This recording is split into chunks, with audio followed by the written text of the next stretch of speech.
Rahul മാങ്കൂട്ടത്തിന്റെ case ഇപ്പൊ കത്തിക്കൊണ്ടിരിക്കുകയാണ്. കോടതി വിധിയൊന്നും വന്നിട്ടില്ല. എന്നാലും പാർട്ടി പേജുകളും മാധ്യമങ്ങളും വിധിയൊക്കെ പറഞ്ഞു കഴിഞ്ഞിട്ടുണ്ട്. പൊളിറ്റിക്സിൽ ഏറ്റവും എളുപ്പമായ തന്ത്രം എന്താണെന്നറിയാവോ?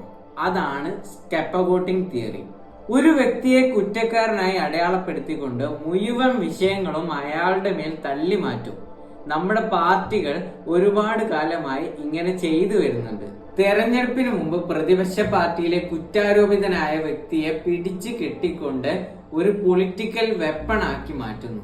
ഓരോ പ്രസംഗങ്ങളും ഓരോ ഡിബേറ്റുകളും ഓരോ പോസ്റ്റുകളും ഒരാൾക്ക് നേരെ സാധാരണ ഇലക്ഷൻ ടൈമിൽ ഉയർന്നു വരുന്ന വികസന അഴിമതി ചോദ്യങ്ങളിൽ നിന്ന് ജനങ്ങളെ മാറ്റി നിർത്തുന്നു.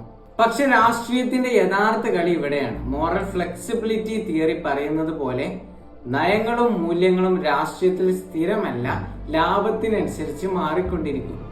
ഒരേ തെറ്റ് ചെയ്ത രണ്ടുപേരെ കുറ്റവാളിയും നേതാവുമായി കാണുന്നത് ഇതിനൊരു ഉദാഹരണമാണ്.